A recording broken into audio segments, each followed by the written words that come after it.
नमस्कार. निशा zone kitchen नाशिकमध्ये तुमचं सर्वांचं स्वागत आहे. तर आज आहे चंपाषष्ठी म्हणजेच वांग्यासाठी. तर वांग्यासाठीला काय करतात? वांग्याचं भरीत. तर चला आपण आता झटपट आणि पटकन होणारं गावरान पद्धतीचं वांग्याचं भरीत बनवूया. त्याच्याबरोबर बाजरीची भाकर. आज आहे चंपाषष्ठी म्हणजेच वांग्यासाठी आहे. तर आज बनवायचं होतं वांग्याचं भरीत आपल्याला नैवेद्यासाठी, खंडेराव महाराजांना नैवेद्य दाखवायला. तर इथं आहेत ना वांगे छान अशी मी धुवून घेतले होते व्यवस्थित, आणि धुवून ते एका अशा कोरड्या कपड्याने पुसून घेत होती. आणि व्यवस्थित पुसून घेतल्यानंतर आहेत ना हे सर्व असं देठाचं आहेत ना काढून घेत होती.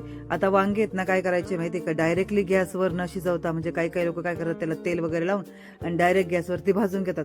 असं मुळीच पण करायचं नाही. का नाही करायचं की याचे जे असतात ना ते जे केमिकल वगैरे असतात ना हे गॅसमध्ये, ते आपल्या पोटामध्ये जातं आणि आपल्याला आहेत ना खूप म्हणजे मानसिक आणि आपल्याला शरीराचा खूप त्रास होतो. म्हणजे अगदी कॅन्सर वगैरे याच्यापासून होण्याची शक्यता असते. बरेचसे घातक आहे आपल्याला ह्या गॅसच्या याच्यापासून आहेत ना खूप काही आपल्याला रोग वगैरे, म्हणजे खूप काही शरीराला येत नाही याचा असा म्हणजे भरपूर त्याचा वाईट परिणाम होतो आपल्या शरीरावरती. तर कधीच असे भाजायचे नाही. आता मी पहिल्यापासून जाते हे तर आता माहिती झालं, पण पहिल्यापासूनच मी याच्यावरती डायरेक्ट भाजत नाही. आणि मला आहेत ना वांग्याचं भरीत आहे ना माझे जीव की प्राण इतकं आवडतात ना मला वांग्याचं भरीत. तर मी काय करते मग हे आहेत ना डायरेक्ट असे कापून घेत असते याच्या फोडी, आणि कापून आहेत ना डायरेक्ट त्याच्यावर तेल घालून वाफवून घेत असते. आणि खूप झटपट होतात. आणि याच्यामध्ये काय होतं, हे कापून घेतल्यामुळे ना आपल्याला कळतं याच्यामध्ये काय आहे काय नाही, म्हणजे कीड वगैरे लागलेली आहे की नाही. कारण मी कधीच रिस्क घेतलेली नाही, मला आवडतं त्याच्यामुळे मी कधीच रिस्क घेतली नाही. आणि तर गॅस आहेत ना एकदम कमी फ्लेमवर ठेवलेला आहे. आणि मी पहिल्यापासून आहेत ना असंच वाफवून घेत असते, कारण मला आवडतं त्याच्यामुळे. मला जर कधी काही निघालं असतं नाही वांग्यामध्ये, मी पण त्याला हातच लावला नसता. म्हणून त्याच्यामुळे तर मी आधीच करतानीच ना ह्या पहिल्यापासून हेच करत आले आहेत मी. तर त्याच पद्धतीने मी आज हे वांग्याचं भरीत बनवताना दाखवते. तर हे बघा इतके छान असे आहेत ना, पटकन 5 ते 6 मिनिटामध्ये आहेत ना इतके छान असे कमी गॅसवरती परतून होतात ना ते. आणि मी हे पलटून दिले होते. आणि आता आहेत ना ह्या मिक्सरच्या जारमध्ये आहेत ना लसण घेतलं होतं. तर लसण पण आहेत ना जास्तच घ्यायचं आहे आपल्याला, कारण भरताला लसण जास्त जर घेतलं ना एकच नंबर खूप भन्नाट चव लागते. तर इथे मी काय केलं होतं, आपलं अद्रक घेतलं होतं. तर अद्रकचं आहेत ना हे साल वगैरे काढून घेतलं आणि ते कापून घेत होती याच्यामध्ये. तर अद्रक जास्त नाही घालायचं, थोडंसं घालायचं आहे फ्लेवरसाठी, छान चव लागते अद्रकची याच्यामध्ये. आणि हे मी कापून घेतलं. आणि ना ह्या हिरव्या मिरच्या वगैरे याच्यात हव्या तेवढ्या आता झणझणीतच करायचं होतं, कारण काय भरीत येतं थोडंसं तिखटच खूप भारी लागतं. तर मी इथं हिरव्या मिरच्या मला हव्या तेवढ्या मी घालून घेतल्या, आणि ह्या तिखट मिरच्या आहे खूप.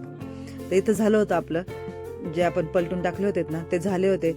आणि इथं मी ताटलीमध्ये गार करायला ठेवून दिले होते. आणि इथं काय केलं, त्याच कढईमध्ये ना मी तेल घालून घेतलं हवं तेवढं आपल्याला कांदा परतण्यासाठी. तर इथं तेल गरम झालं आणि त्याच्यामध्ये मी काय केलं, कांदा परतायला घालून घेतला. तर काय असा वेळ लागत नाही कांदा परतायला, पण झटपट होतो, कारण की आपल्याला जास्त काही नाही. 3च वांग्यांचं भरीत मी इथं करत होते. आता ते वजनी किती मी काही विचारलं नाही त्यांना. तर त्याच्यामध्ये थोडेसे शेंगदाणे घालून घेतले, अख्खे शेंगदाणे घालून घेतले. आणि काय केलं, हे जे मी दळायला घेतलं आहेत ना त्याच्यामध्ये काय केलं, आधी मिरची ते थोडंसं दरदर असं दळून घेतलं. आणि परत त्याच्यामध्ये थोडेसे शेंगदाणे घालून जाड बारीक करून घेतले. म्हणजे काय होतं, शेंगदाणे जाड बारीक करता जास्त बारीक होत नाही, म्हणून आधी मिरची लसण आणि ते दळून घ्यायचं, नंतर शेंगदाणे त्याच्यामध्ये घालून असे दरदरे दळून घ्यायचे. आणि इथं मी काय केलंय, हे असं थंड झालं होतं हे वांगे, आणि त्याचं आहेत ना हे साल वगैरे काढून घेत होती व्यवस्थित. तर गार झाल्यानंतर ना एकदम छान, आणि ते शिजलेत ना एकदम मस्त निघतात. हे बघा आता हे बाकीचे पण असेच काढून घ्यायचे आहेत आपल्याला. इथं झालं होतं आपलं जो कांदा आहेत ना तो परतून झाला होता व्यवस्थित. आणि मला इथं आहेत ना फोडणी द्यायची होती, म्हणजे बाकीचे जिरे वगैरे मोहरी ते तडतडायला घालायचं होतं. आता मी हे कांदा वगैरे न घालता थोडीशी घाईच झालेली होती मला, जरा बाकीचे पण कामं होते, झटपट आवरायचं काम चालू होतं. मग मी काय केलं, याच्यात थोडंसं तेल घातलं आणि तेल गरम झालं तर याच्यामध्येच मी मोहरी वगैरे आहेत ना अंदाजीच घालत होते. तर अंदाजे म्हणजे अर्धा चमच असेल. तर जशी मी मोहरी अंदाजी घेतलीत ना तशी जिरे पण अंदाजीच घेत होती.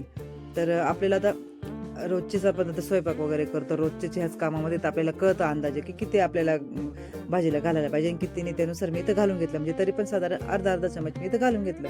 आणि इथं आहेत ना हिंग घातला मी. आता हिंग पण आहेत ना थोडंसंच घालायचं आहे. म्हणजे वांग्याची कोणत्या पण प्रकारची भाजी असू दे, तुम्ही वांग्याचं भरीत असू द्या, वांग्याची सुकी भाजी असू द्या, वांग्याची भरलेली भाजी असू द्या, कोणती असू द्या, पण हिंग घालायचा अजिबात विसरायचं नाही. हिंग घालायला नक्की हिंग घालून घ्यायचा. आणि इथे मी इथं कढीपत्ता पण घालून घेतला आणि व्यवस्थित परतून घेतला. आता कढीपत्ता परतायला तर अजिबातच वेळ लागत नाही. आणि इथं येत नाही बघा दरदर असं दळून घेतलं होतं मी व्यवस्थित, हिरव्या मिरच्या वगैरे, आणि एकच नंबर जुलूम धिंगाणा. इतकी झणझणीत मस्त आपलं भरीत होणार होतं ना, एकच नंबर. तर इथं मी हा मस्तपैकी असा हा सर्व मिरचीचं वगैरे कुठ असं घालून घेतलं याच्यामध्ये आणि त्याच्यात आहे ना हळद पण घालून घेतली. तर अर्धा चमचा थोडीशी वरतीच हळद मी घालून घेतली होती आणि ना असं परतून घेतलं व्यवस्थित. हा मसाला जर व्यवस्थित परतून घेतला ना आपला भरीत एकच नंबर होतं.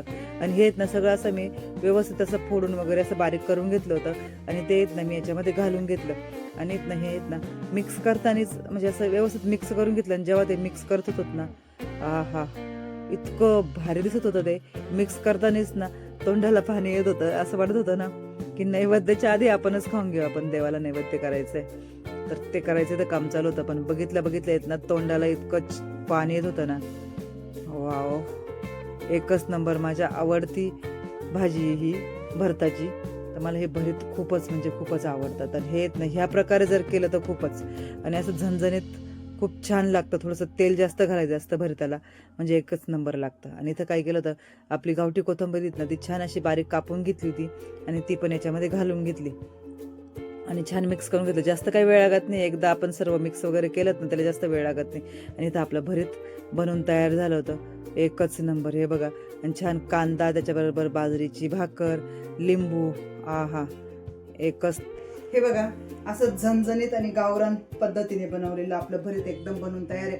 खूप झटपट होतं एकदम, म्हणजे काहीच वेळ लागत नाही आणि साध्या आणि सोप्या पद्धतीने हे आपलं असं हिरव्या मिरचीचं झणझणीत आपलं भरीत बनवून तयार आहे. तर असेच नवनवीन आणि जुन्या पद्धतीचे रेसिपी बघण्यासाठी माझ्या चॅनलला लाईक करा, शेअर करा, सबस्क्राईब करा आणि सर्वात पहिलं म्हणजे ना बेल आयकॉनला क्लिक करा, जेणेकरून काय होतं, मी जे पण व्हिडिओ माझ्या चॅनलवर अपलोड करत असते ना त्याचं नोटिफिकेशन तुम्हाला भेटतं. तर भेटूया आता अशाच नेक्स्ट व्हिडिओमध्ये.